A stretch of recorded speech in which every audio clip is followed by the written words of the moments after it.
A las 7:29 de la tarde del pasado lunes, el fotógrafo Alessandro Di Meo, situado en pleno corazón de la plaza de San Pedro, realizaba una fotografía realmente soñada, una fotografía simbólica, una fotografía que ha dado la vuelta al mundo con la rapidez de un relámpago.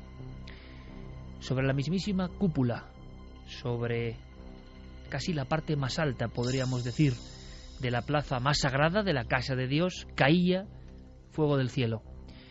Hay quien vio en esa escena una perfecta metáfora de lo que estaba ocurriendo. Tan solo unas horas antes, ya lo sabéis todos, amigos, un papa renunciaba a su sagrada labor y con ello un intenso seísmo de reacciones, suposiciones, curiosidades, tramas que esta noche queremos comentar. Vuelven a surgir nombres que parecían ya casi enterrados.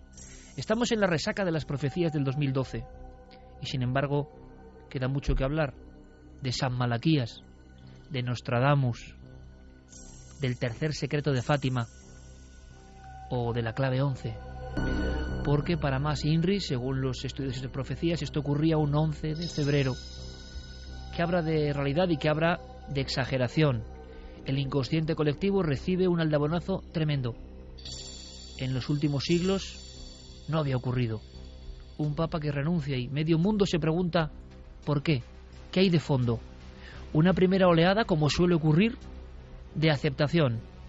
El papa es humano, está cansado, tiene 86 años, pero a las pocas horas muchos especialistas, periodistas y la gente de la calle decía, aquí ocurre algo que nadie nos está. Ayer viernes, a las 9:30 de la mañana, sobre el corazón de Rusia, fuego del cielo de nuevo.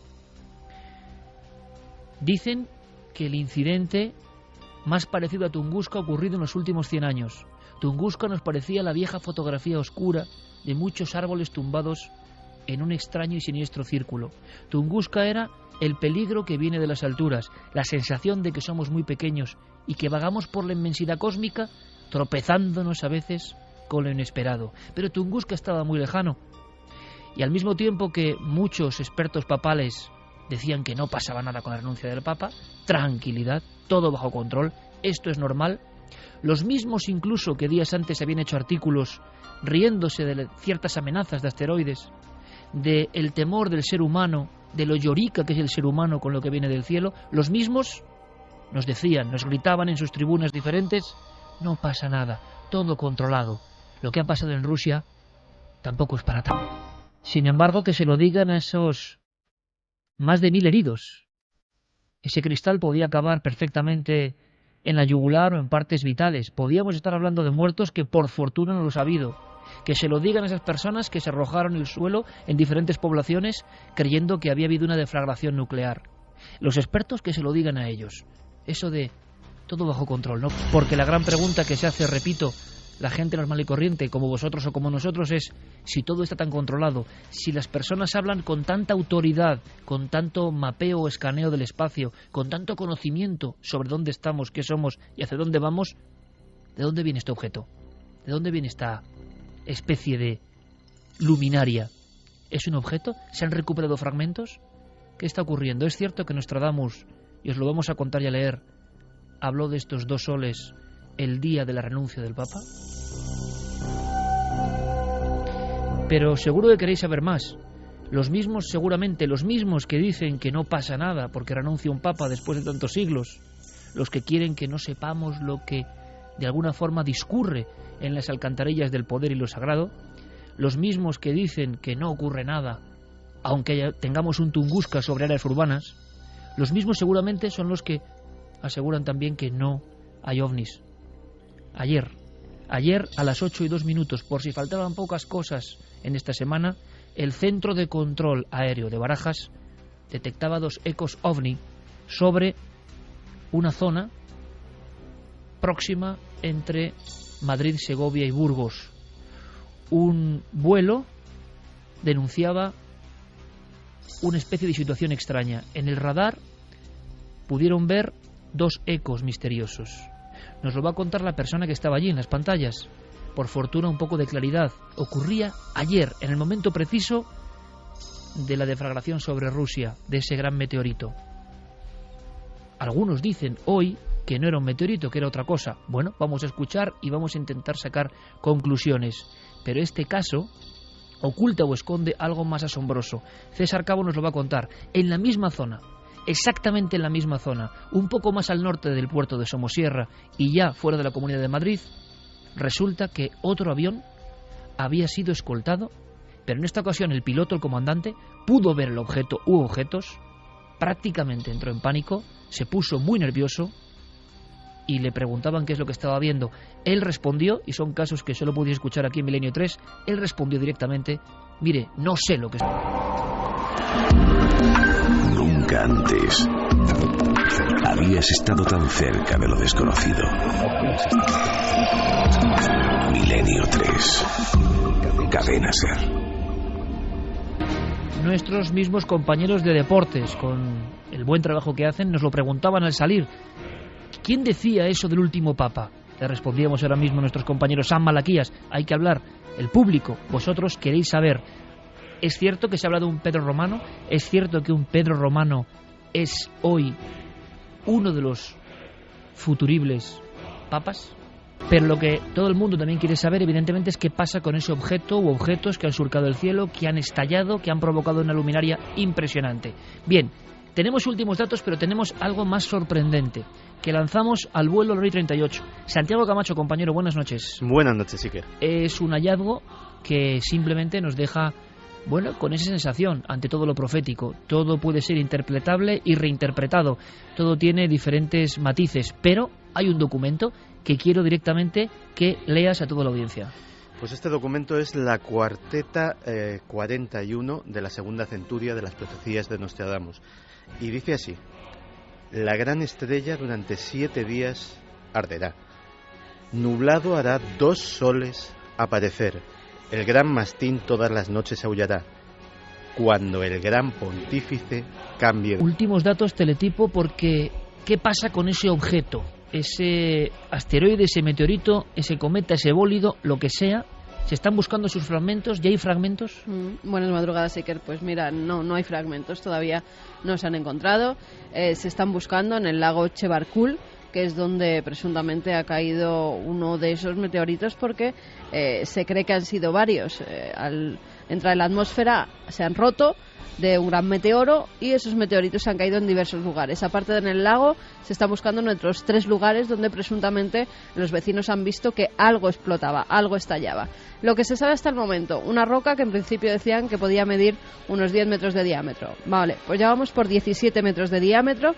Se decía que tenía una masa de 7.000 toneladas, llevamos por 10.000 toneladas de masa y una energía desprendida en el choque que era de 500 kilotones, lo que equivaldría a 30 bombas de Hiroshima. En un principio se decían que eran 20, pues no, ahora ha sido mucho más, 30 bombas de Hiroshima. El impacto es el mayor que ha causado un meteorito y el que ha sufrido la Tierra en los últimos 100 años, como apuntabas, desde Tunguska. Por el momento no se han encontrado ningún tipo de fragmentos, pese a que en Internet hay gente que ha puesto a la venta presuntos meteoritos que al parecer no son tales. Más de 1.200 personas heridas. 3 de ellas están en estado muy grave. La mayoría han sido por cortes que se han hecho al estallar en esa explosión que causó. Pues cristales. Estaban muy cerca de los cristales. Muchos de ellos eran niños. Más de 300 niños heridos en las escuelas. Y mucha gente, como también apuntabas al principio, creyó que era el fin del mundo. Describían esa luz como una luz irreal. Primero hubo una luz irreal que iluminó todos los salones de la clase, decía un profesor. Este tipo de luz no existe en la vida, solo en el fin del mundo.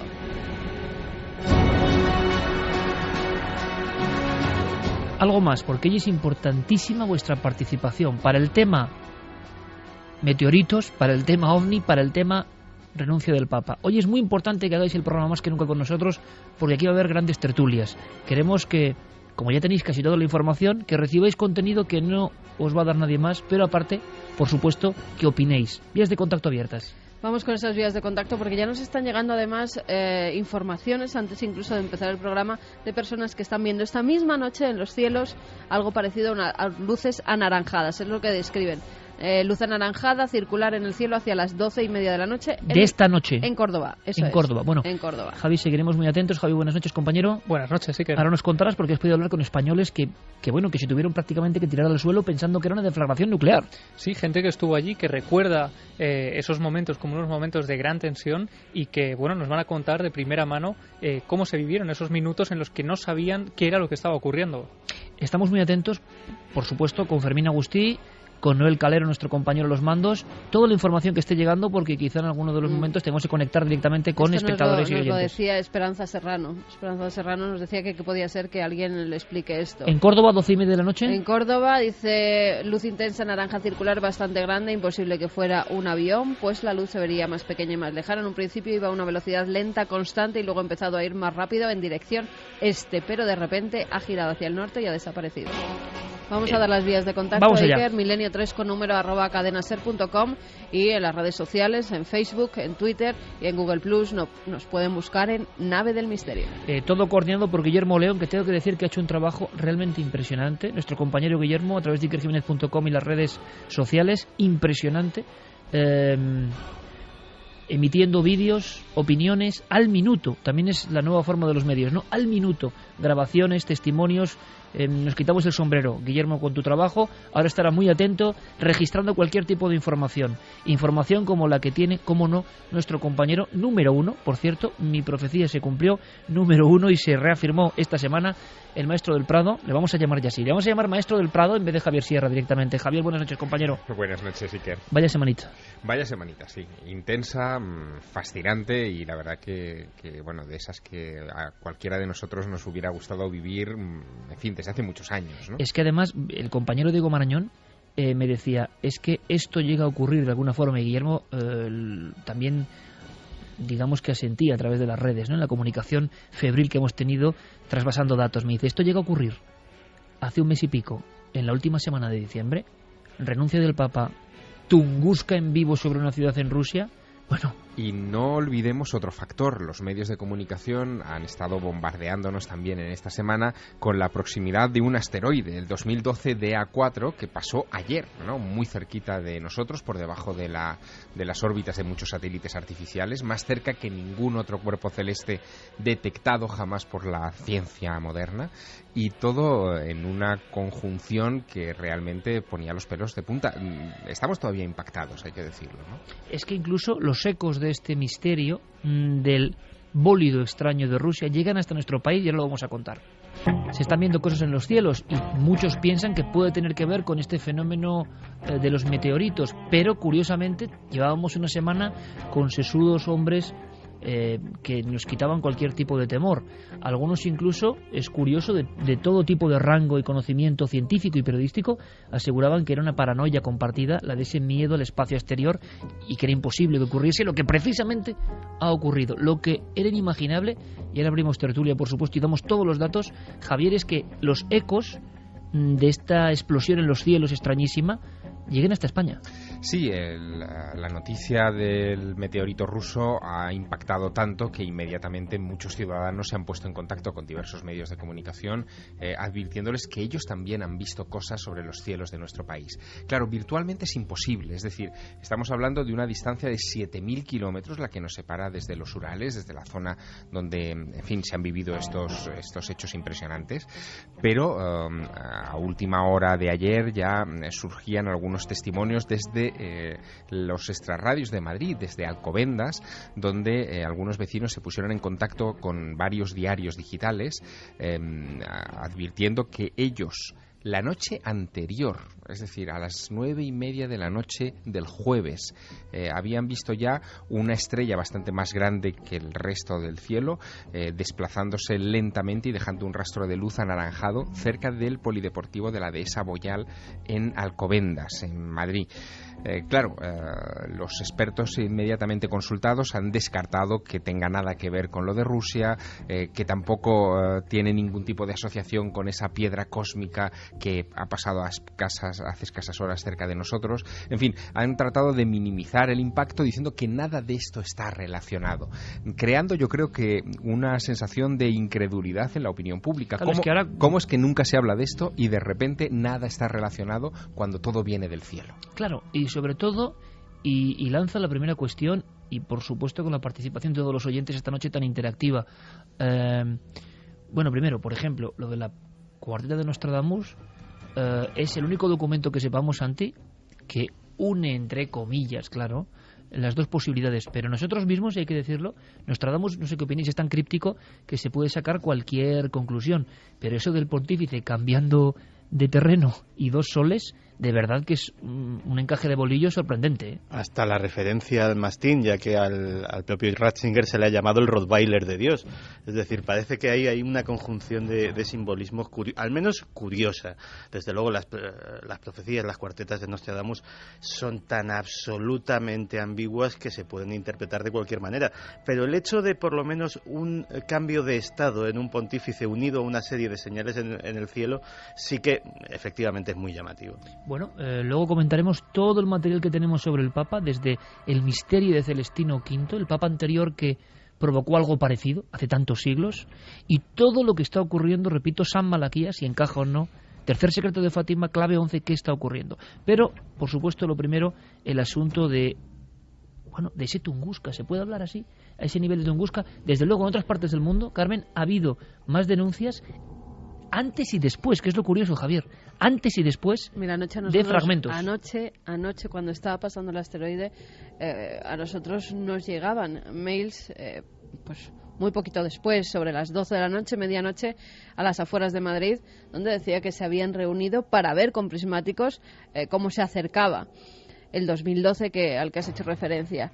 Y nos decían que no era eso, que las descripciones que habían dado de cómo se iba a ver, que no era eso, que ellos estaban viendo una especie de pelota anaranjada que se movía y hacía como un zigzag, y eran las afueras de Madrid, con lo cual lo de Alcobendas que dices, ahora lo de Córdoba, casi las mismas descripciones, bolas como anaranjadas, ¿qué puede ser? Pues no lo sabemos. ¿Tiene algún sentido? Yo hay una cosa que no acabo de entender, compañeros, y me gustaría saber vuestra opinión. Ahora tenemos científicos, por supuesto, que nos van a sacar de dudas, en parte, porque esa sensación que a mí a veces me exaspera de todo bajo control. Bueno, si todo está bajo control, ¿qué ha pasado? ¿Qué ha ocurrido? ¿De dónde viene esto? ¿Todo no está bajo control? Las excusas han sido múltiples. En el caso, por ejemplo, del meteorito de Rusia, lo que los expertos adujeron para justificar que no lo habían visto, que no se había detectado, que no se había despertado ninguna alarma, es que esa roca cósmica había penetrado en nuestra atmósfera por el lado diurno del planeta y, por lo tanto, había sido invisible a los instrumentos. Claro, pero entonces esto puede pasar mañana mismo otra vez. Efectivamente, puede pasar en cualquier momento sin que una roca de estas, en fin, sea detectada. No es que pueda pasar en cualquier momento, es que los expertos dicen que hay más de 150.000 2012 DA, como los que han pasado al lado de la Tierra, y hay tan solo identificados un 1%.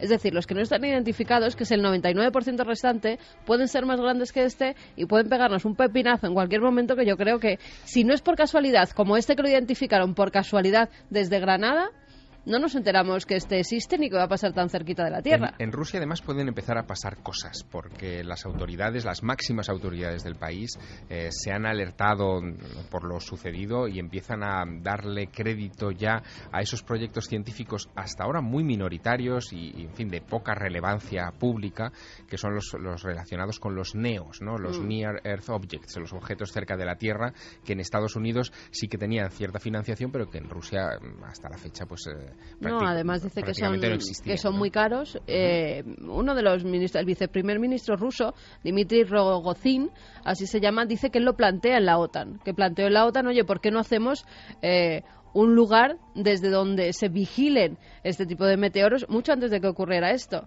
Y se descojonaron de él en la OTAN. O como se diga, porque decían que para qué iban a gastarse tanto dinero si esto de verdad pues no tenía sentido si no había meteoritos que hubieran causado grandes desastres. Pues mira, pues en este caso 1.200 heridos. Eso es, 100.000 viviendas afectadas. 100.000 viviendas es posible.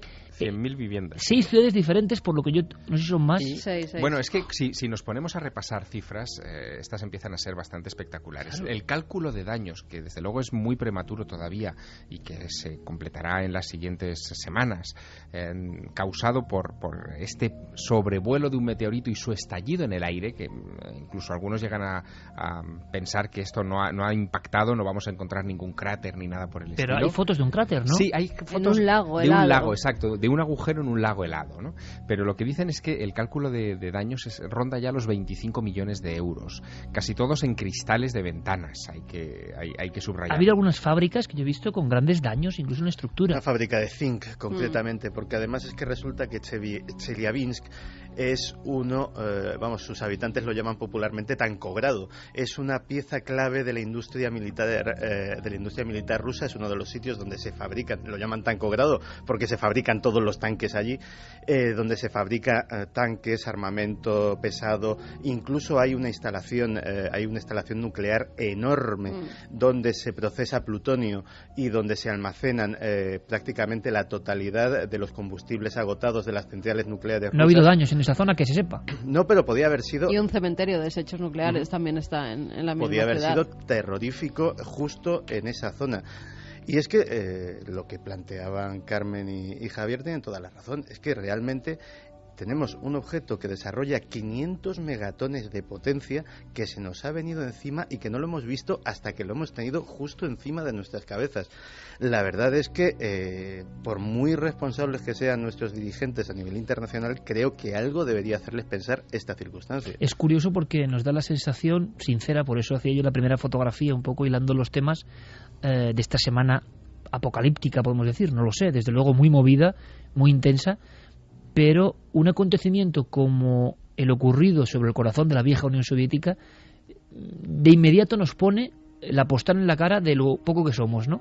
De lo humilde que somos ante la naturaleza cósmica, y que pueden pasar estas cosas constantemente y que todos nuestros medios sirven relativamente. Es más, hemos hablado, Javi, con un periodista que se encuentra allí, que ha podido tener acceso directo a testimonios y al estado, ¿no?, de las cosas después de la gran deflagración. Luego compararemos con Tunguska, que sigue siendo un hecho absolutamente misterioso, que nos quieren explicar una y otra vez y que creo que nadie ha explicado.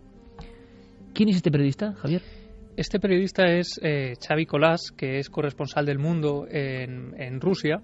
Es una persona que además, y lo vamos a escuchar contándonoslo, se encontraba inmerso precisamente en un proyecto que tenía que ver con Tunguska, ¿no? Él estaba rescatando la historia de Tunguska, hablando con expertos en meteoritos y en asteroides, y de repente, esa mañana en la que cae ese bólido sobre esta ciudad, descubre que todo lo que estaba investigando se ha convertido en la pura actualidad. ¿Eso es un inicio de novela o no? Totalmente. O sea, comentaba el periodista, ha charlado con nuestro compañero Javier, prácticamente que tenía, ¿no?, el portátil escribiendo en esto sobre Tunguska, y va y Tunguska se le viene encima, ¿no? Como diría Obélix, el cielo se nos cae sobre la cabeza. Vamos a escuchar algunas cosas brevemente, pero es que son muy, muy gráficas, ¿no? Como ven, periodista ha recogido un poco escenas. Escuchamos. Todos describen exactamente lo mismo, una luz blanca muy brillante que se mueve a lo largo del cielo, que en algunos momentos les llega a cegar, y después un silencio y a continuación justo un estruendo enorme que sacude incluso los muros de las casas. Mucha gente pensó que se trataba de algún tipo de ataque aéreo, y uno con los que he hablado incluso pensó que era el fin, que se trataba de una explosión nuclear. Solo después del estallido hubo un momento en el que todo el mundo se quedó, o mucha gente se quedó tirados en el suelo, y como me contaba uno de los testigos, se levantó y vio que no había ningún hongo nuclear, ningún tipo de imagen apocalíptica, y fue entonces cuando la gente empezó a asumir que había pasado algo extraño, pero que no era un ataque. Pero ojo, es que esta semana y no otra, se recibe la noticia de que se cae parte del sarcófago del reactor número 4 de Chernóbil. Hay que imaginar, si en ese centro de Rusia tienen información, que la tenían, de que por la nieve, por lo que nos cuenten. Fíjese usted de lo que nos cuenten, claro, a estas alturas. Nosotros que hemos investigado un poco en Chernóbil, Santiago que estaba en Chernóbil, de lo que nos cuenten o lo que pase, lo que se dice, la primera noticia es: se cae la pared, una de las paredes que cubre el reactor 4, el más dañado, el reventado de Chernóbil. Se lanzan fotografías con una superficie de 600 metros cuadrados hundida. Nos recordaba un poco a Fukushima realmente la imagen desde dentro de la central. Parece que es una pared con un revestimiento que no llega, digamos, al núcleo del problema. Pero claro, por un momento yo imaginé a estas personas que se lanzaron al suelo, que ven esa luz cegadora, como se contó en Chernóbil. La descripción de Chernóbil es un sol que sube hacia arriba, un sol que sube hacia arriba y vuelve a caer en la tinaja del reactor número 4. Ese resplandor, seguramente contado por parientes, por gente, eso marcado. Y saber que esta misma semana había problemas en el reactor de Chernóbil. Uno puede pensar, o sea, es un terror ancestral y atávico. Pero hay más escenas con tremenda fuerza. Incluso hay gente que se ha lanzado a intentar buscar pues los cráteres para ver si encuentran un resto de meteorito, e incluso la policía ha tenido que controlarles un poco para que no se metan en cualquier lago a hacer submarinismo y encontrar la muerte en lugar de encontrar un trozo de meteorito. También desde la política, desde la religión, pues muchos han intentado arrimar el ascua a sus sardinas. Algún líder religioso ortodoxo de aquella zona que ha dicho que también puede ser una señal de Dios para que miremos más al cielo y menos a nuestros problemas mundanos, hasta el líder nacionalista radical de Rusia, Vladimir Zhirinovsky, que anoche aseguraba que no se trataba de un meteorito, sino de Estados Unidos probando un nuevo tipo de arma. Una semana de señales y también la conspiración, evidentemente, flotando sobre este ambiente. Pero que yo estoy aquí, en este caso, en mitad del estudio 1 de la SER, con un flexo, Javier Sierra a un lado, Carmen al otro, flanqueándome, más allá, más en la sombra, Javier Pérez Campos y Santiago Camacho, Fermín y Noel delante, y tengo una sensación un poco de un extraño sueño, ¿no? Contar a los oyentes que un Tunguska, que es la vieja imagen que todos hemos leído en los libros, algo que nunca iba a volver a pasar, algo que ocurrió por fortuna, decían, y es así, en uno de los lugares más remotos del planeta Tierra, algo que dejó cientos de miles de árboles mirando en el mismo sentido, algo que vieron como un sol que emergía. Bueno, pues estar contando que esto ha pasado ayer me produce una sensación de verdad rarísima. El caso de Tunguska, que está en la retina de todos los que nos hemos interesado por estas cuestiones, surge el 30 de junio de 1908 a las 7:17 de la mañana. También es una aparición o un incidente muy madrugador, ¿no? Y en este caso los cálculos que se actualizan cada cierto tiempo sobre las causas y el impacto, los efectos de aquello, es bastante sorprendente. Se habla ya de 80 millones de árboles afectados. 80 millones de árboles afectados en un radio de unos 2.150 kilómetros cuadrados, un radio que cuando es contemplado desde cierta altura muestra un aspecto muy curioso, es como una gigantesca ala de mariposa, como si cualquier cosa que hubiera estallado sobre ese lugar lo hubiera hecho a unos cuantos metros de altura y hubiera dejado toda su potencia devastadora liberada para, en fin, hacer descarrilar el transiberiano, desplazar, en fin, decenas de tribus de las que no se volvió a saber nada. Es decir, algunos ciegos. Exacto, no sabemos tampoco el número de víctimas mortales que causó Tunguska, porque esto sucede en 1908, y lo que sorprende todavía más, lo que marca el acento de este misterio, es que tardaron los científicos rusos 20 años en ir al lugar. La Academia de Ciencias ya de la Unión Soviética, recién estrenada la Unión Soviética, decide enviar una expedición al lugar de los hechos, esperando encontrar un gigantesco meteorito de hierro que les podría servir para sus fundiciones. Ese fue el propósito final. No encontraron el meteorito de hierro, pero tampoco encontraron el cráter.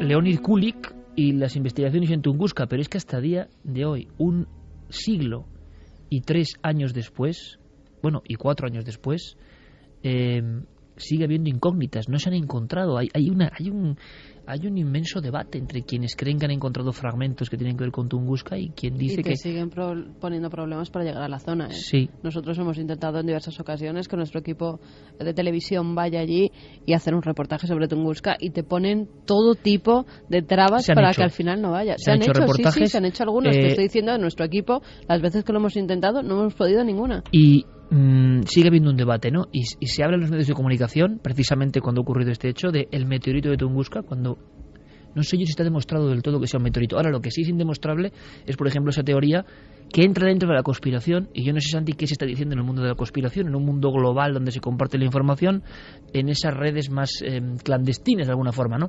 Claro, cuando los propios políticos dicen que ha sido un arma, uno se tenía que quedar impresionado, ¿no?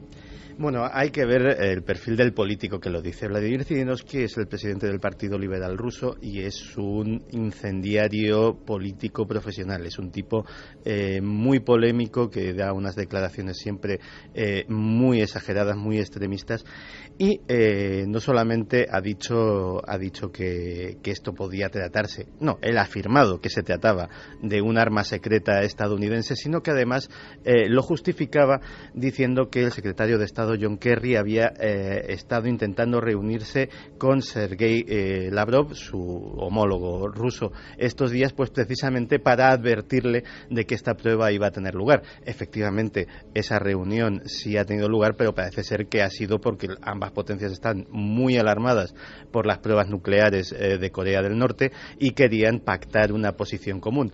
Pero Zhirinovsky ha arrimado el ascua a su sardina y ha dicho que bueno, que esto era básicamente por este arma secreta estadounidense que ha estado a punto de caerles encima. Es curioso porque precisamente esta semana también teníamos noticias de esa especie de experimentación semiclandestina de Corea del Norte, que es un país lleno de secretos, desde luego, y se hablaba de un terremoto, un seísmo provocado por estas pruebas balísticas extrañas y el retemblido hasta de un volcán. También se habla de seísmos a raíz de la aparición de este bólido extraño sobre Rusia. El incidente de ayer ha provocado terremotos. Sí, no es que haya provocado terremotos, los especialistas lo han descartado, que pueda ser lo mismo. Lo que pasa que ha habido vecinos que han dicho que casualidad que ellos también vieron una especie de bolas de luz que caían y acto seguido, segundos después, se producía un terremoto de 6,8 grados en una zona de Siberia. Está diciendo que no puede ser, que ese terremoto ha sido causado, ya saben dónde está el epicentro, además a cuántos metros bajo tierra ha sido causado y todo, y que no tiene nada que ver una cosa con otra.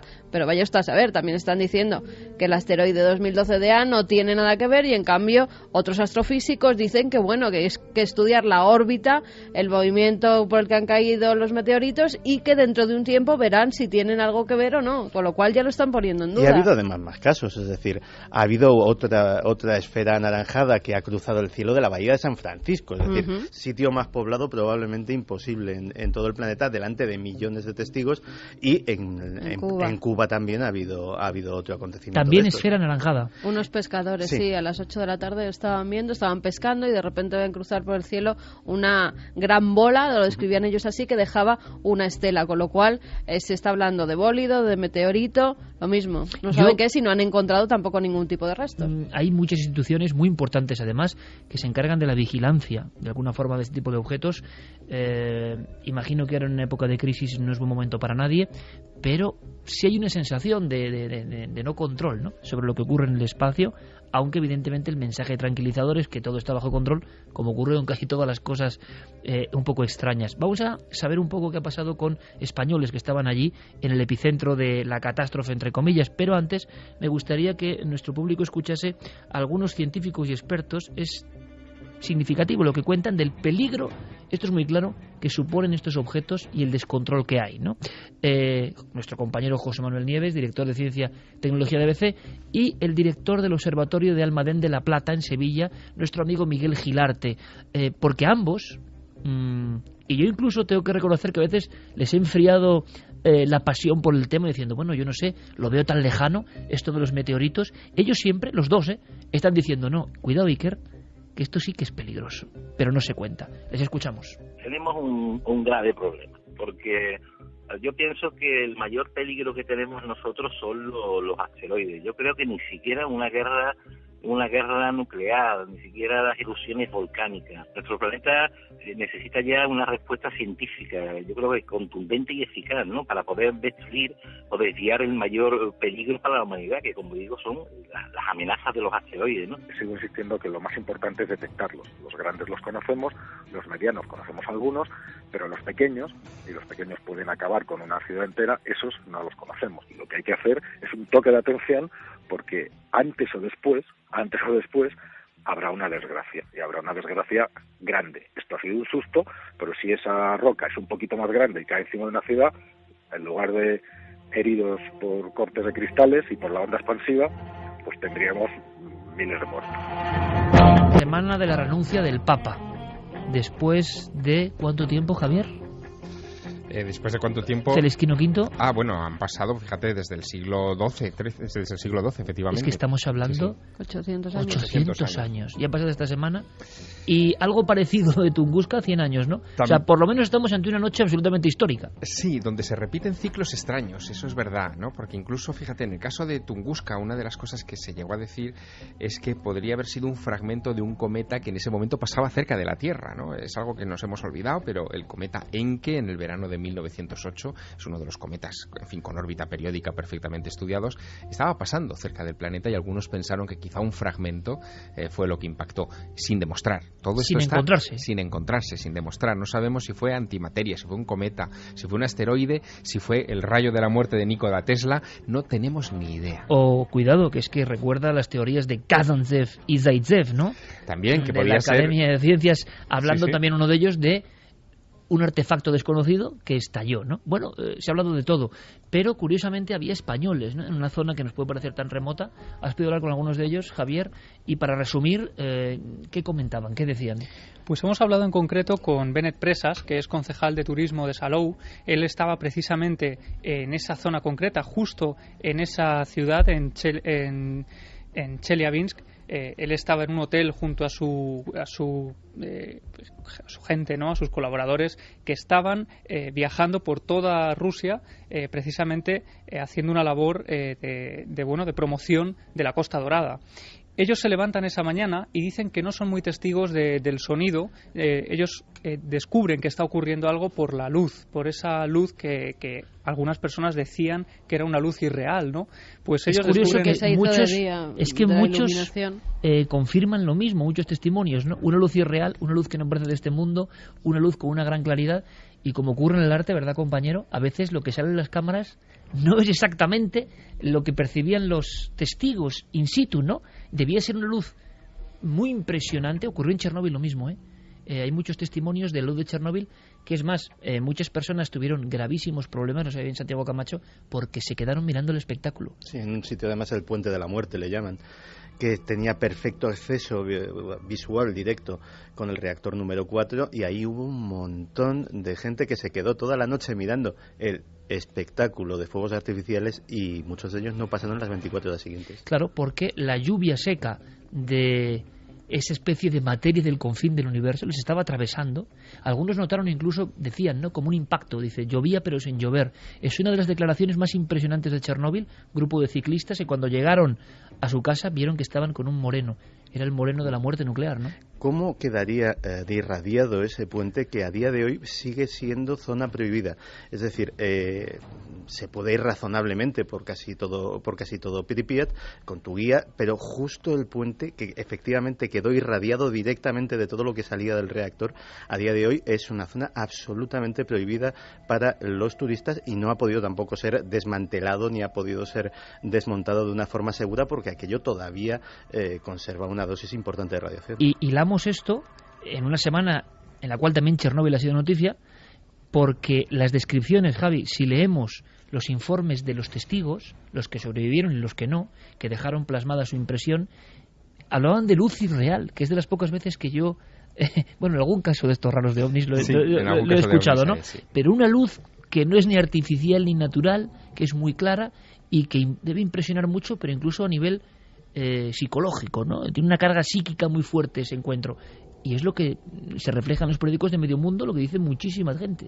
Sí, y a posteriori lo que ellos notan es el efecto de la onda expansiva que hace retumbar los cristales del hotel. En ese momento todo el mundo se mete dentro, se alejan de los cristales porque piensan que pueden romperse en cualquier momento, pero tal es el impacto de lo que está ocurriendo que dice que toda la gente que está en la recepción del hotel sale fuera, 16 grados bajo cero, en mangas de camisa prácticamente, para ver lo que está ocurriendo, y solo es al cabo de unos minutos cuando entienden que ha ocurrido algo importante, porque empiezan a llegar los sonidos de las ambulancias, de la policía, empiezan a estrecharse los cercos para ver qué está ocurriendo en toda la zona, y bueno, dan detalles de todo tipo. Hay cosas, por ejemplo, como que las comunicaciones telefónicas se cortaron durante unos minutos por cuestión del impacto de la onda expansiva, y eso aumentó el pánico entre las familias que no sabían dónde estaban sus diferentes miembros de la familia, y que, bueno... O sea, colapso, digamos, de las ciudades... Claro, y creían por que un había fenómeno ocurrido... así, ¿no?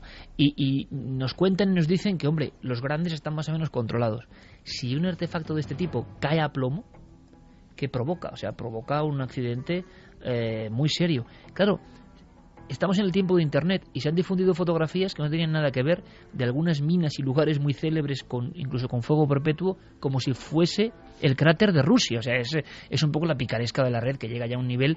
Pero yo no sé si hay datos a este momento de la noche, Carmen, para saber si el cráter del lago helado que se ha publicado, hay que andarse ya con un ojo porque uno no sabe lo que se publica, qué mandan las agencias y qué de verdad. Se ha hablado de submarinistas, aguas congeladas, pero ¿se ha encontrado algo? Nada. No, porque ha habido noticias que decían que sí. No. Ha habido buzos que se han sumergido. Es más, las últimas noticias es que el gobierno había censado ya lo que es los buzos, habían hecho que no se sumergieran más y no saben si mañana o ya lo van a dejar para el lunes el volver a sumergirse, porque además no ven nada dentro de las aguas heladas.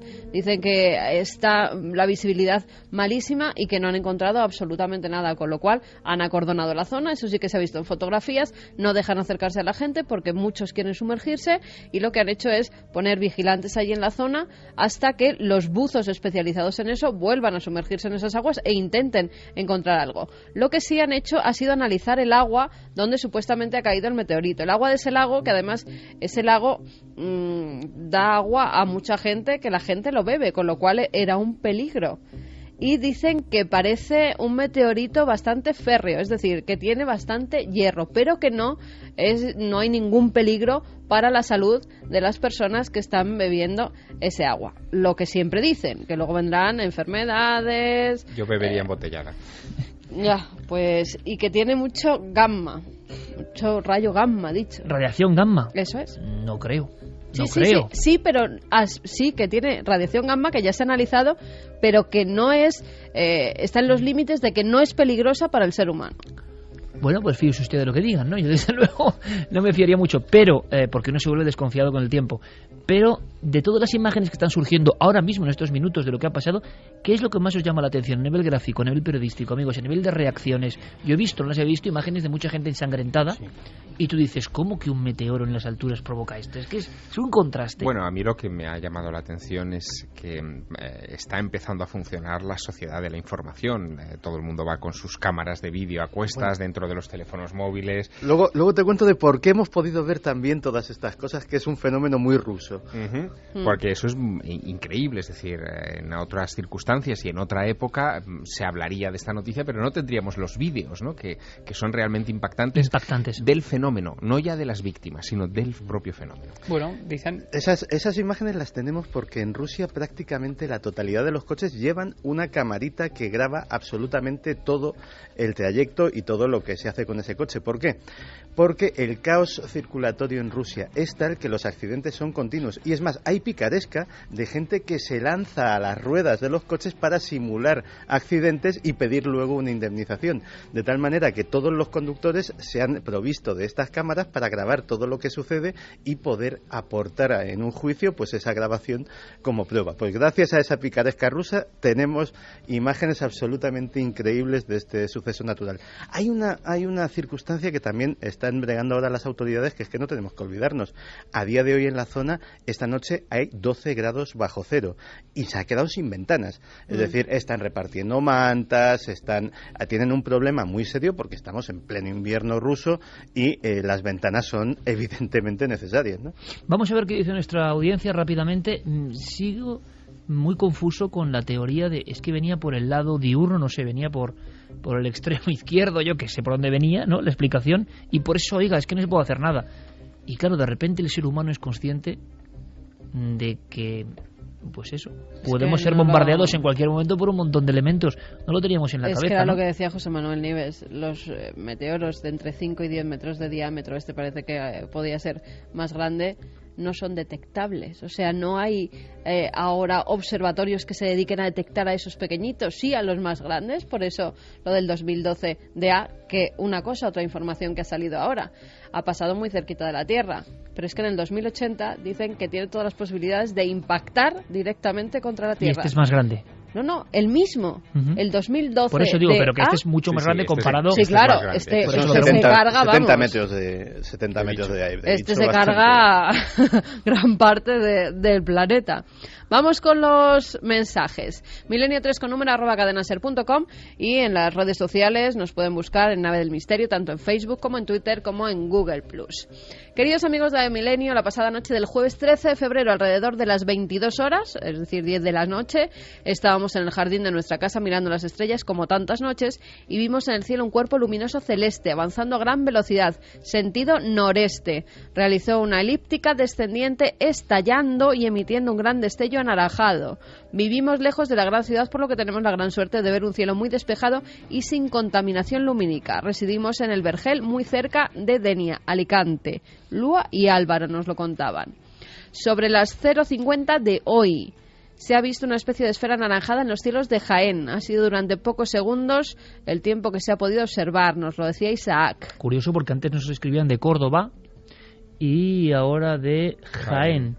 Bueno, si hay información, Fermín, seguimos muy atentamente esa información, porque quizá haya algún testigo que haya podido captarlo, grabarlo, ver algo, y sería muy interesante. Si tiene que ver, si es un fenómeno concomitante, si está pasando algo en los cielos, algo puramente natural, pero extraño para el ser humano, y tenemos información, buena es. Así que, pues toda esa red de cientos de miles de amigos está ahora mismo en movimiento y vigilando las alturas. Esto sería un poco una alerta ovni forzada, ¿no?, por lo que está pasando. Y ovni porque son objetos volantes de momento no identificados, muy escurridizos. Pero es curioso porque en las últimas fechas ya no se veían, antes del incidente de la Tunguska moderna, vamos a llamarlo así, ya habíamos recibido informaciones de personas que veían cosas en los cielos. Muchos amigos pueden decir, hombre, es el impacto de la noticia y que todo el mundo ve cosas en los cielos, pero curiosamente los envíos eran anteriores y no siempre ocurre. Hay semanas, meses incluso, en los cuales no recibimos información de este tipo, y hay franjas, ¿no?, flaps que dirían aquellos, franjas en las cuales las personas nos envían un montón de información, coincidente o no, de observaciones en el cielo. Nos enviaban también información de que al parecer en las últimas horas también un meteorito se ha podido ver en Japón. Tenemos que ver si esa información es cierta, habrá que investigarlo. Paula Plaza decía, creo que no podemos hacer tantas cosas contra los meteoritos como nos dicen o nos hacen entender.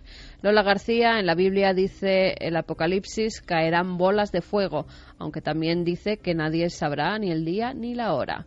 Tania, que Tania, está muy bien eso de invertir en recursos para repeler las amenazas que lleguen del cielo, pero habiendo tanto armamento nuclear almacenado por todo el globo, yo tampoco me sentiría mucho más segura que digamos. Ismael y Leira Santiago, vivimos a merced de la suerte, del destino, en el lugar que ocupamos en el universo. Eso sí, a diario, ¿no?, en cualquier sitio donde estés. Eso de verdad, planificar las cosas a mí me sorprende mucho, ¿no? Para 3 años, dentro de 4 años me voy a casar. ¿Verdad? Se escucha mucho. Antonio desde Sevilla dice, ¿habéis pensado en la posibilidad de que todo esto sea una prueba de HARP? Ya ha salido. Mira, el que faltaba. Me estaba sorprendiendo. No, evidentemente esto está bastante documentado, que es lo que se ve, y lo que se ve está bastante claro en las grabaciones. Lo que sí se habló es que si podía haber sido interceptado, y de hecho Russia Today hizo un primer informe sobre el tema, diciendo que la unidad de defensa aérea de Urkuzka, sí, bueno, da igual, sitios rusos, había lanzado un misil, el equivalente a los Patriot norteamericanos, y gracias a eso pues habían podido interceptar en el aire este aparato y minimizar los daños. La noticia ha sido desmentida por la defensa rusa. Hombre, y hay algunos medios que tienen que ver con Rusia que, en fin, hay que ponerlos un poco ahí en el lavadero. Mira, Jorge Daniel dice, todo esto no ha ocurrido en diciembre, al final del año marcado, pero sí que ha ocurrido justo al final del año chino. El mismo día que empezaba el nuevo año chino, el Papa dimitía. Tenemos al gobierno en el punto de mira, vivimos una crisis mundial, tenemos un robot en Marte, aparecen plagas de sapos mutantes en Australia y llueven enormes meteoritos en Rusia.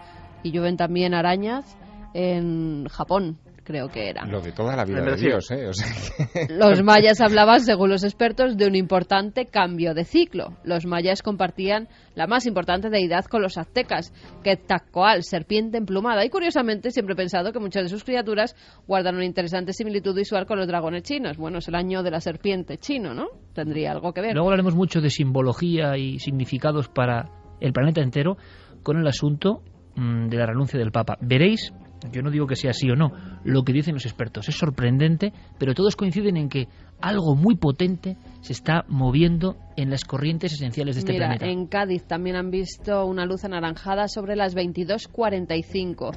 Lo hemos visto varios Jaén, que Córdoba, estábamos Cádiz. En una plaza de un barrio de Cádiz que se llama La Viña. Además hemos estado debatiendo en la misma plaza y sabemos que seguro que no era un avión. Javier, por supuesto, Fermín, si podemos, vamos intentando hacer una gestión, por ahí quizá tengamos a lo largo de este programa algunos testimonios grabados o alguna llamada para ver si tiene alguna coherencia todo esto. Carlos nos dice que la OTAN no, pero que en la base de Morón se está montando un observatorio que podría controlar todos estos objetos del hemisferio norte. Bueno, interesante. Interesante información, sí. Vidal, no es casual lo atómico de la zona de impacto por los residuos. ¿No habrá magnetismos o algo parecido? Vamos a hacer una cosa rápidamente porque vamos a conectar con César Cabo, controlador de la torre del centro de control aéreo, el más importante de este país y uno de los más importantes del mundo, porque ha habido ecos ovni, como suena. Es lo que faltaba para esta semana. Esto no es muy habitual. Esto sería un tremendo titular. Si ocurriese lo que vamos a contar ahora en los años 70, sería detectados en radar, doble exclamación y la prensa muy interesada. Ya se está hablando también de ovnis al lado del meteorito de Rusia. Lógico como también, siempre. ¿no? Con todo el remoce de información muchas veces apócrifa y falseada y desnaturalizada, o igual no lo sé, pero desde luego lo que ha pasado y se ha detectado en Barajas, nosotros podemos decir que viene por parte de uno de los grandes profesionales de alguna forma científicos y técnicos que vigilan nuestro cielo y los vuelos, y además es que no es la primera vez, es lo más curioso. Antes, soluciones, científicos como Francisco Anguital, catedrático de Ciencias Planetarias y una autoridad en la materia, siempre lo digo, o José Manuel Nieves, veréis qué curioso, nos hablan de qué se está pensando ya por parte de los científicos que creen que estos asteroides, bólidos, meteoritos son un problema grave para la raza humana. A mí el que me hace más gracia es uno que se llama B612. Se trata de algo que van a poner en práctica en un ensayo real en 2015 y que es una especie de remolcador de asteroides con un motor de bajo empuje, pero que a largo plazo podría cambiar la órbita del cuerpo que pudiera estar en rumbo de colisión contra la Tierra. Otra solución, fíjate, es una cosa tan tonta como pintarlos de un color que refleje muchísimo la luz solar, o que absorba mucho la luz solar, porque al hacer esto, y mediante un efecto muy bien estudiado en física, el propio Sol, los propios rayos del Sol, poquito a poco, podrían ir cambiando la dirección de ese asteroide y hacer que finalmente no chocara con la Tierra.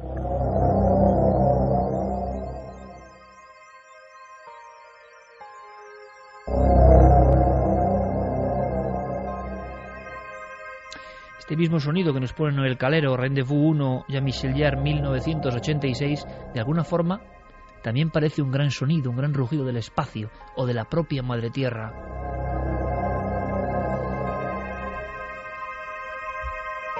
La información se interconecta hoy como nunca y también surgen fantasmagorías, ¿no? Hay muchas personas que están relacionando aquellos sonidos, ¿os acordáis? De hum, el zumbido. Por cierto, algunas de las grabaciones en esta zona donde ha ocurrido lo del meteoro. Hombre, es mucho unir, o no, o pasan cosas que nosotros ni siquiera concebimos y que sí tienen cierta relación. Bueno, lo que ha ocurrido ahora es sorprendente.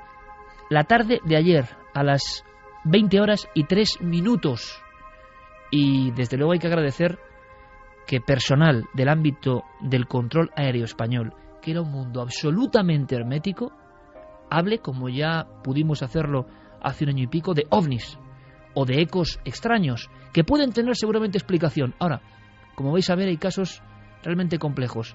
Ha pasado, y no muy lejos de Madrid, en pleno corazón de la Piel de Toro, ha ocurrido algo que tenéis que conocer aquí en Milenio 3. Centro de Control de Barajas, César Cabo, buenas noches. Hola, muy buenas noches, Iker.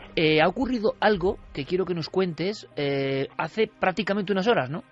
Sí, bueno, eso fue ayer por la tarde. Yo estaba de turno de tarde en el centro de control y entonces, al parecer, había unas trazas radar extrañas y, claro, alguien lo vio y, de hecho, vinieron a mí. Y, bueno, pues era en una de las pantallas radar. El espacio aéreo está dividido en pantallas, en sectores. Cada sector es un trozo geográfico de España en el aire.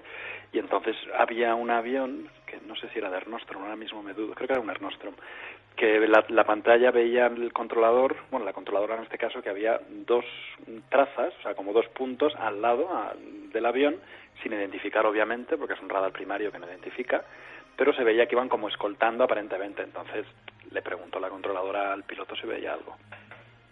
¿Y es normal eso, César? Es decir, que haya dos puntos o dos señales escoltando un avión y que no tengas información. Hombre, es un poco extraño. Lo que ocurre muy a menudo, o sea, probablemente es un fallo del radar, como ya os comenté la otra vez cuando estuve en el programa, que eso pasa de cuando en cuando, pero cuando persisten en el tiempo y duran más de unos segundos, es cuando la cosa ya te llama la atención y pasa de anécdota a algo con un poco más de sustancia. Entonces ayer el caso es que podía ser una traza radar, un falso eco, o sea, el avión a veces al rebotar la señal del avión produce como un acople y hay un doble, ¿no?, del propio avión, pero en este caso eran dos, no era solo uno, y se mantuvo durante mucho tiempo, o sea, se prolongó mientras el avión iba avanzando por la pantalla durante unas cuantas millas y el piloto evidentemente no vio nada, o sea, no fue un avistamiento, era únicamente el controlador quien en su radar veía esas trazas. Los pilotos en su propio radar, en la anticolisión que tenían, no lo veían. ¿Es el acontecimiento más raro a este nivel de las últimas fechas? No, es que tampoco es muy raro. Yo creo que todos los días, como os comenté la otra vez, pasan ese tipo de cosas, quizá no con dos ecos falsos, pero no tenemos ningún protocolo, de anotar cada vez que nos ocurre algo, o incluso si hay un avistamiento, ¿no?, que a veces hay avistamiento. Entonces ayer, a raíz de este suceso, en esa misma pantalla se acercó otra controladora, como estábamos comentándolo, y dijo, aquí es donde pasó el año pasado el avistamiento que tuve. Y claro, yo recordé que justo fue en febrero más o menos, yo sé en febrero también, o principios de marzo del año pasado, en esa misma pantalla, en ese sector aéreo, esa zona geográfica de España, hubo un avistamiento. Eso sí que fue el piloto, no nosotros, sino un piloto que lo notificó. Cuéntanos, por favor, César, te escuchamos. Un avistamiento, por tanto, el lugar, la ficha que hacemos, ¿no?, de vuelo en este caso, nos lleva a más o menos febrero o marzo de 2012, sí. Misma zona del mapa de España, ¿y qué es lo que pasa?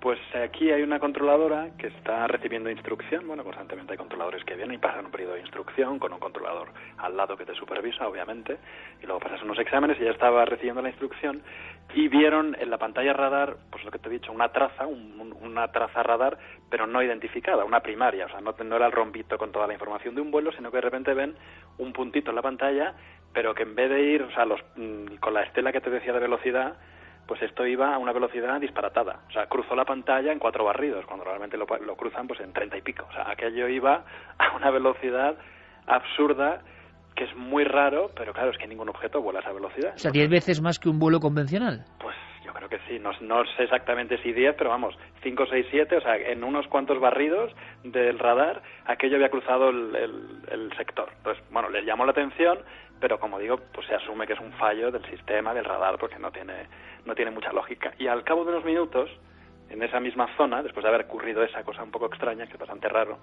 de repente hubo un avión, que era un avión británico, una compañía británica, que le preguntó a ella si le daba información, si tenía algún tráfico cerca, y bueno, pues claro, ella mira la pantalla y no ve nada, ve a ese avión solo en un espacio, bueno, pues de unas cuantas millas a la redonda no hay nadie. Y el avión insiste y dice que tiene pues unas luces y que ve unas luces, o sea, el piloto está viendo unas luces, ella no ve nada, el piloto dice que ve las luces, que son unas luces que están parpadeando, que las tiene en un lado y luego se le mueven por aquí y por allí, y la controladora no ve nada y el piloto se va poniendo un poco nervioso, o sea, se nota por lo que me contaba ella ayer que estaba el piloto un poco tenso, y entonces ella le pregunta que le describa qué tipo de aeronave era. Bueno, descríbame usted lo que está viendo. Claro, nosotros no veíamos nada. Y el piloto dijo, no sé lo que estoy viendo. que eso, francamente, que te lo diga un piloto, pues es bastante inquietante. ¿Intentó dar algún tipo de descripción aunque fuese somera, César, de la Dijo, forma? no sé lo que estoy viendo, literalmente. Ayer me lo repetía y dijo, no sé lo que estoy viendo.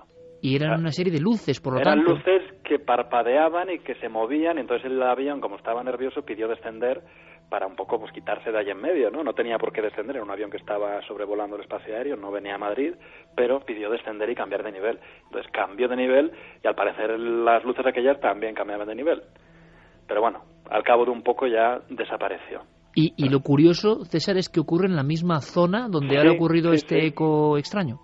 Sí, curiosamente ayer cuando lo estábamos comentando, sí, salió a la luz que había sido en el mismo espacio aéreo. No sé si es que la zona de Burgos es más propensa, pero vamos, sí. Bueno, la zona de Burgos, ya hablando entre nosotros, es todo un clásico, ¿no?, en cuanto a supuestas observaciones. Lo que pasa que no había habido mucha información. Es muy curioso esto, César, porque en la historia, digamos, de los clásicos encuentros con ovnis y pilotos, hay uno precisamente en la zona de Burgos, en una zona que debe haber un aeródromo, o no sé si es todavía de Villafría, donde un objeto supersónico, una velocidad muy grande, pero te hablo de los años 50, y provocó una de las primeras investigaciones del Ejército del Aire, ¿no? Y era quizá en el mismo entorno, en la misma zona.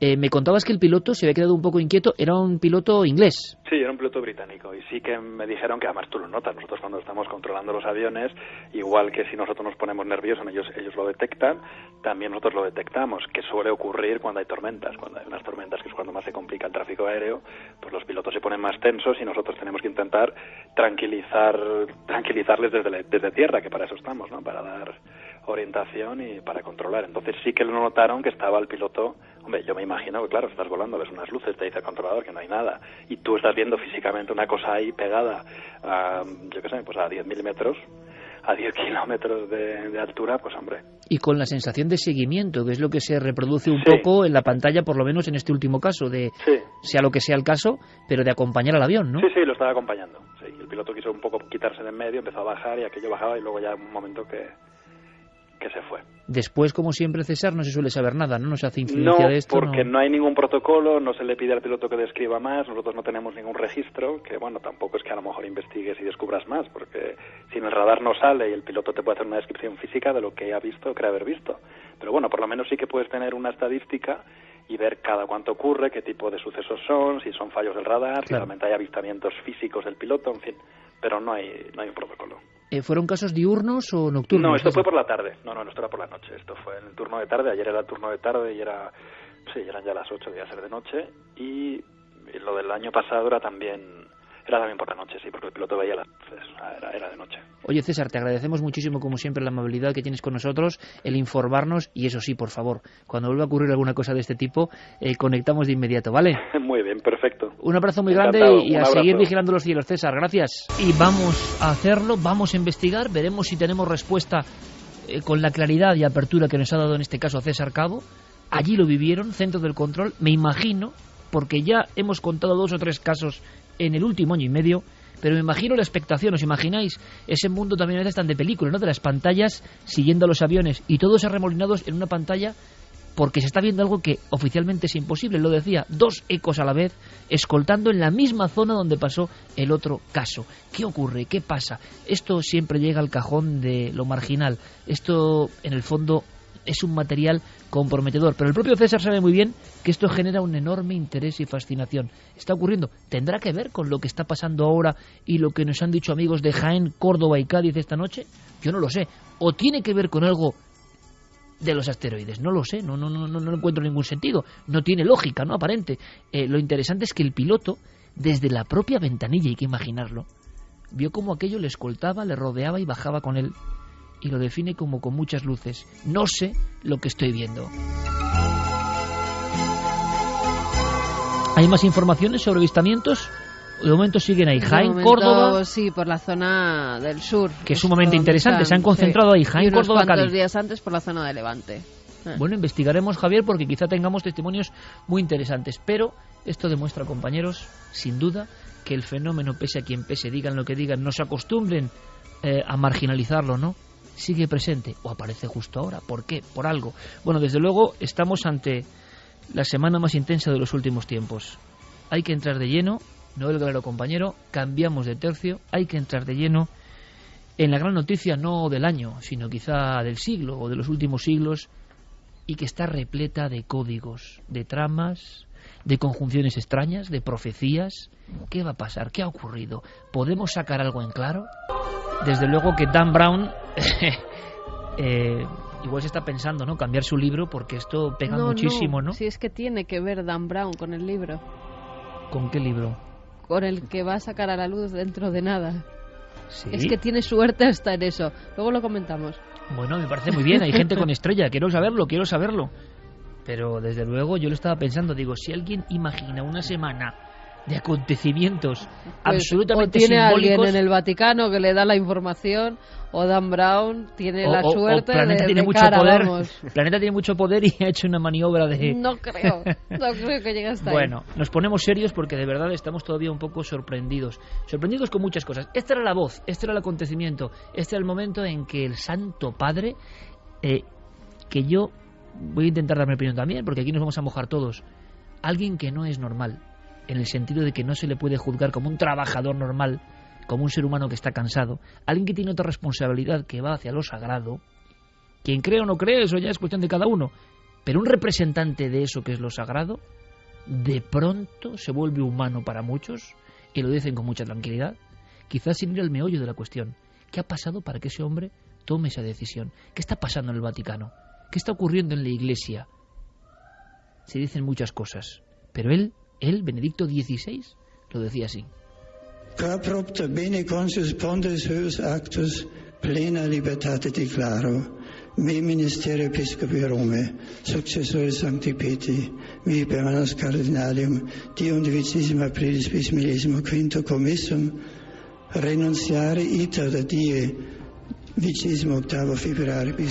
La escena fue tremenda porque no lo hizo en una ceremonia solemne ni en una rueda de prensa, sino durante un encuentro bastante normal dentro de la agenda del Santo Padre.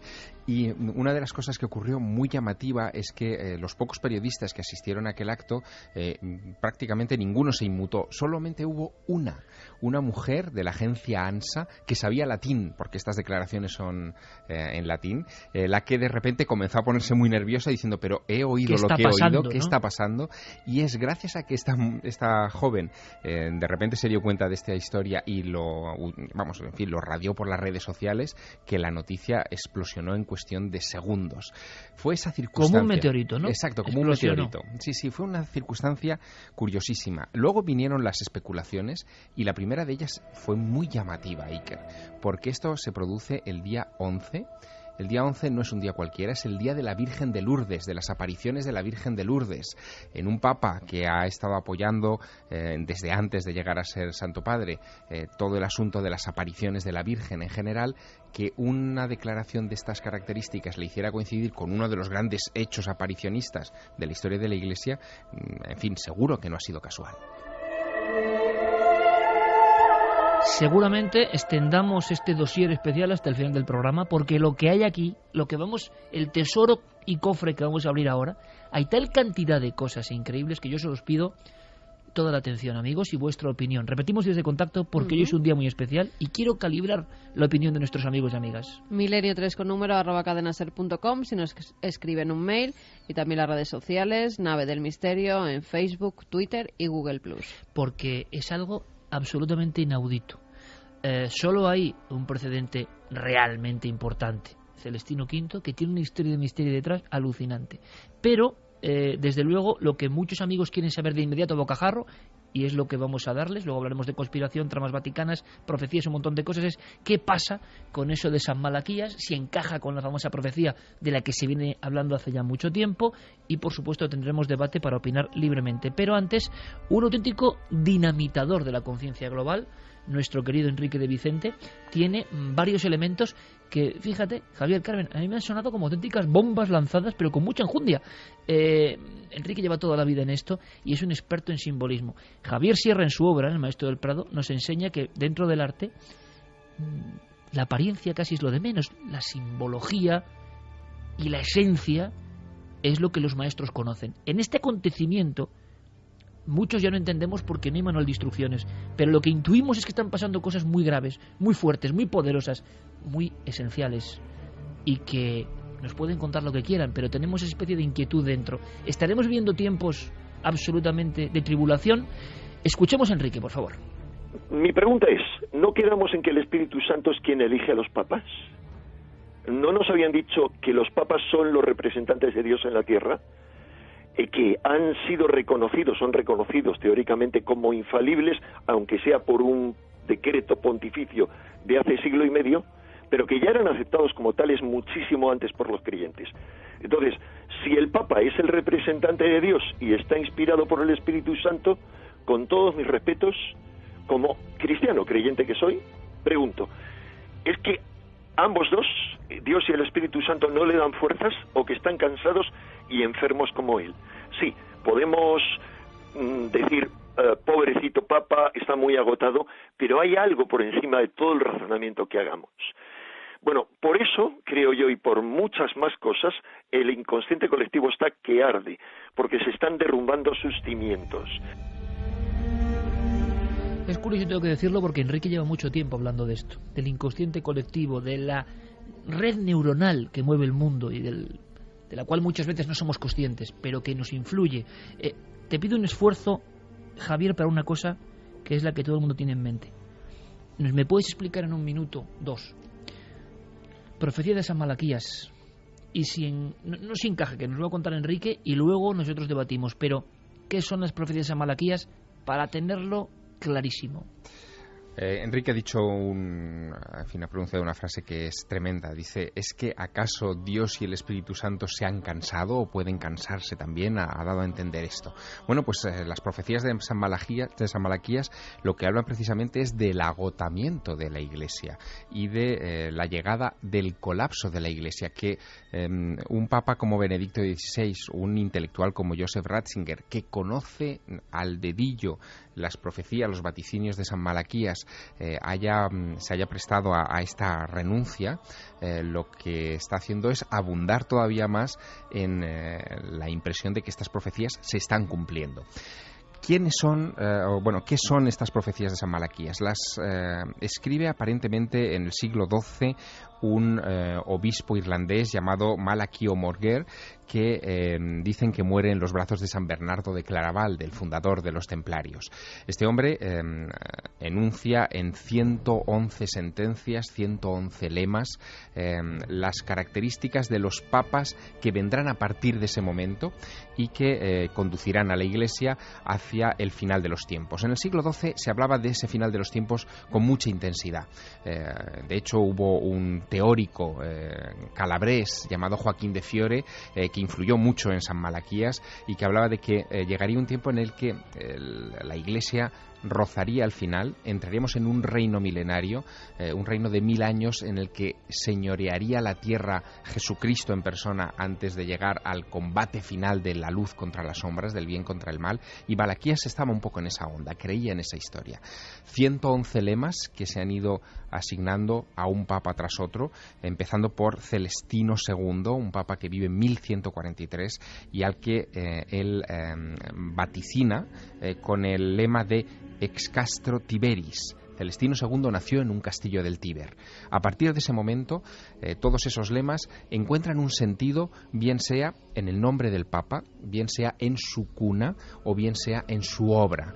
Y los ejemplos son constantes y uno detrás del otro. Podemos comentar algunos enseguida, todos los especialistas, y ocurrió, ¿os acordáis? Con el cónclave, lo vivimos aquí en Milenio 3, en el 2005. Todo el mundo miraba lugar de nacimiento, nombre del Papa, escudo del Papa, los papas o las familias en ocasiones suelen tener una serie de escudos simbólicos, y entonces, claro, cómo este hombre había ideado con unos siglos de diferencia esa especie de imágenes hiladas, ¿no? Claro, la cuestión es, ¿se adelantó Malaquías o los papas se han tratado de adaptar a esas profecías? Y no me parece muy lógico desde el punto de vista, con todo el respeto, Javier, de que esas profecías, adaptarse a un papa, esas profecías están hablando del fin de la Iglesia. Sí, pero por ejemplo, en el caso de los escudos, que es algo que elige el propio sumo pontífice, ahí entramos en una serie de Sería papas... un juego un poco siniestro, ¿no? Sí, pero por ejemplo, León XIII, él es designado, digamos, su lugar en la lista con el lema de Lumen in Coelo, la luz en el cielo. Y él elige... Muy para esta semana, ¿eh? Muy para esta semana, efectivamente. Y él elige como escudo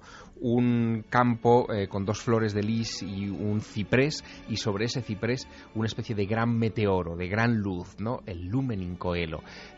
Pablo VI, por ejemplo, elegirá un escudo que es, en fin, la representación perfecta del lema que le asignó en el siglo XII Malaquías, Flos Florum, y aparecen 3 flores de lis sobre un cielo, sobre unas montañas, ¿no? Juan Pablo I, por ejemplo, porque recordamos Juan XXIII, el que llamaban Papa Bueno, fue pastor et nauta, pastor y navegante, y se hablaba de...